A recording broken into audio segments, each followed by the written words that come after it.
We're heading down to Causey Burn near Tanfield Lee. Lovely little walk, this. One of my favourites.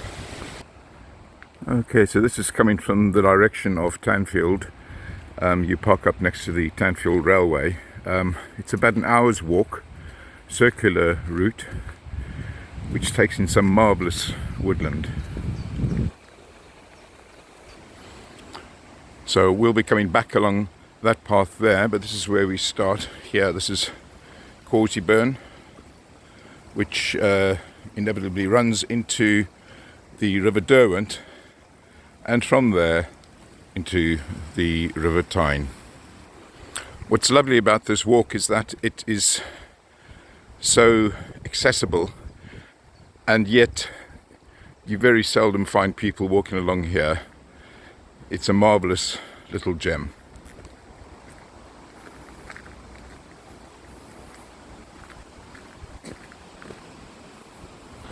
And what's lovely is how this place changes its mood with different seasons, different times of the day, and the nature and wildlife here is something else.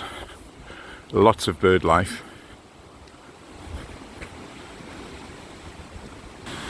Coming here over the last, say 20 years, I've got to know it quite intimately. And you get to know all the different trees as well, each with their own character, such as this bent over tree here with its rather odd looking bough. Just to those who don't know me, you are with Gavin Engelbrecht. I'm a reporter with the Northern Echo, and this is somewhere I come quite often just to get away from the stress of it all. They're not running today, but this is the Tanfield Railway, which does have regular trains running at the weekends and pretty much at all seasons as well. And it also skirts farmland. Here's some wheat waiting to be harvested when the time comes. Now obviously the main interest along here is the Tanfield Railway, and this here used to be an old engine house. They have removed all the trees that once grew around it, and they're going to be doing some reconstruction and renovation here, I would say. So what we're looking at here is the old Causey West Bank haulage engine, or the remains of it. And I'll give you some more history later, but this is where they used to bring coal along many years ago, hundreds of years ago, and which led to the construction of Causey Arch, which we'll see later. So horses used to bring the coal along here, which would inevitably find its way down to London, and that back there was an engine house which actually pulled the carts up, and then the horses would take over again.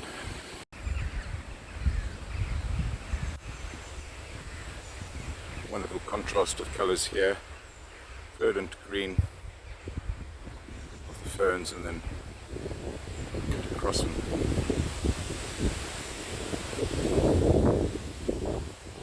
Quite marvellous.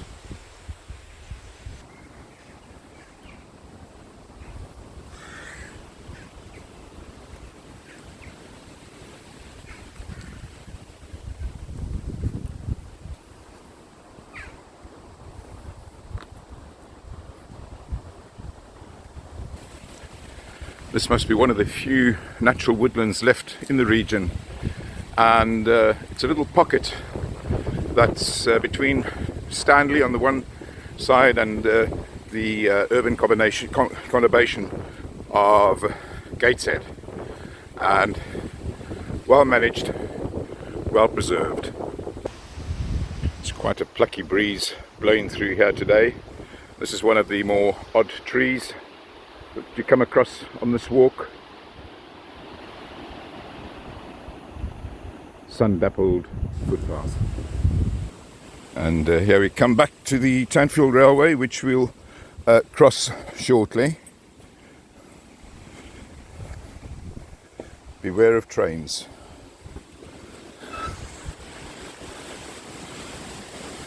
This is the Tanfield Railway, which, as I say, runs regular trips. And here, folks, we come to Causey Arch. You can't see it well from here now because it's obscured by undergrowth, but this is the world's oldest surviving railway bridge, and I'll tell you more about that shortly. So we're going to walk over Causey Arch now, and I'll give you more of its history. We're walking on top of it now. It's quite an amazing structure, a vestige of the country's industrial past. We'll just have a look down there. So we're going to go down there in a while. That's Causey down at the bottom over there. So we're going to go down to the bottom of the arch, and you can see it in all its glory.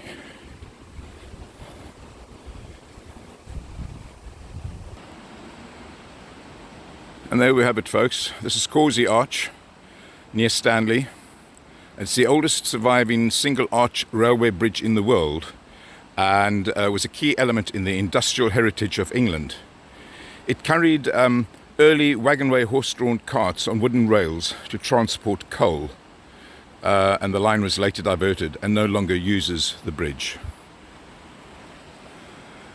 So the bridge was built in 1725 to 26 by stonemason Ralph Wood, and was funded by a conglomeration of coal owners known as the Grand Allies. So it was founded by Colin Liddell, the Honourable Charles Montague, and George Bowes, the owner of Gippside Estate, that's of the Queen Mother's family, on which the bridge is situated. And it was built at a cost at the day of £12,000. So we're right underneath it now, and this really was quite a feat of engineering. It's said that they modelled it on the old Roman arches. Those were the principles that they used in building this. So when the arch was completed, as I say, it was the largest single-span bridge in the country, with a span of 31 metres, that's 102 feet, a record it held for 30 years until 1756.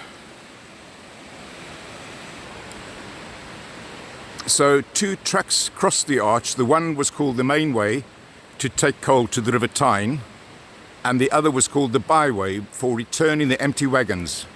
Over 900 horse-drawn wagons crossed the arch every day using this railway. Okay, we've come just a little bit further down to give you a better aspect of the bridge. This again is the Causey Burn, which flows into the River Derwent and there on into the River Tyne. But if we look back now, you can see this bridge in all its glory, and it is quite something to behold. It's obscured a lot by vegetation, and one gets a better view in the winter, but it is a marvellous place to come to. And I've been here for now 40 minutes on this walk, say half an hour, and I think I've met one other pair of dog walkers. It's like you have the place to yourself. And there's nothing more soothing than the balm of running water.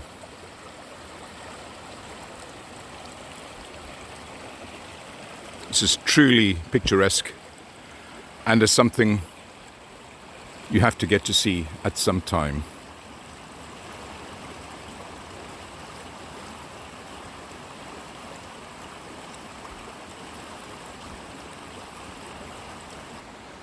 There is a sad postscript to the construction of this, because Ralph Wood, who designed the bridge, was apparently so afraid that his arch would collapse that he sadly took his own life in 1727. But the bridge still stands today. Oh, that he could be here to see it still in all its glory. We'll head back up now, and I'll show you the tubs that, or a replica rather, of the tubs that used to transport the coal along this line. So it's worth mentioning that The use of this arch declined when the colliery was destroyed by fire back in 1739. The arch fell into disrepair and decay, and it's been Grade 1 listed since 1950. It was eventually, thankfully, restored and reinforced in the 1980s so that you can appreciate it the way it is today. Great, we're back up again. We'll take another walk across the bridge.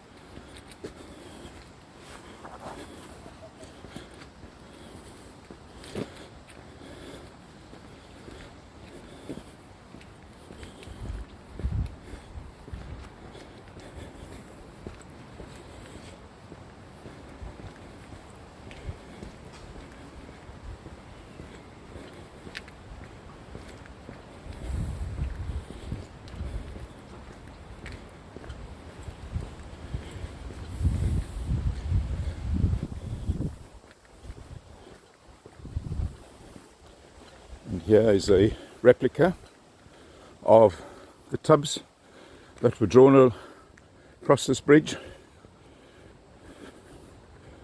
Quite rudimentary, but they fulfill their task. It's hard to think there were 900 of these crossing every day. So the coal was then taken down to staiths in Dunstan and down in Gateshead, where they were loaded down chutes onto the keels, and then these were then sailed down the river waiting for colliers for shipment down to London. Well, that was the halfway point and the highlight of this walk. We are now returning on the other side of the burn, and this will take us down to back down to Tanfield and the park in there. And this is a marvellous little walk, this as well. So you can park closer to the bridge if you don't want to go on this walk. That's between Stanley and Sunnyside. It's next to the Tanfield Railway. You can park there. There's a picnic site, and you're only about, say, 5 minutes at the most, so it's a gentle amble from there. But for anybody who really wants to appreciate this part of the world, this little woodland walk, this little circular walk, is an absolute must.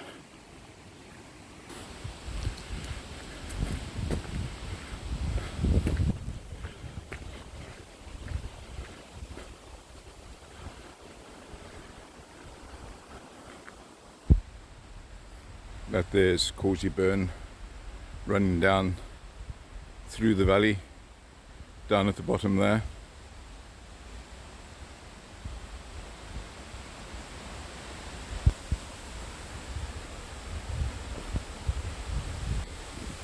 And they're all along the way. If you do need a rest, there are a couple of benches dotted here and there.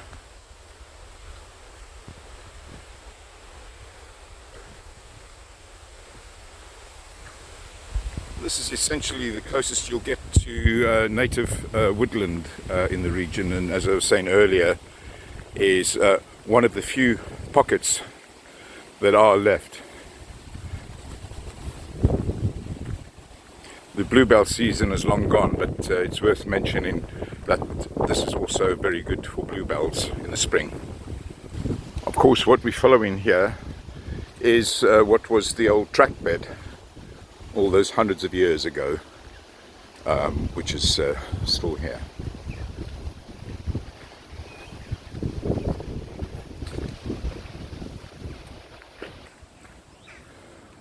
Well folks, I'm drawing close to the end of this walk now, and again this is Gavin Engelbrecht with you, and I hope to bring you more short videos sharing with you some of the many gems in the region that I have come to know and to love.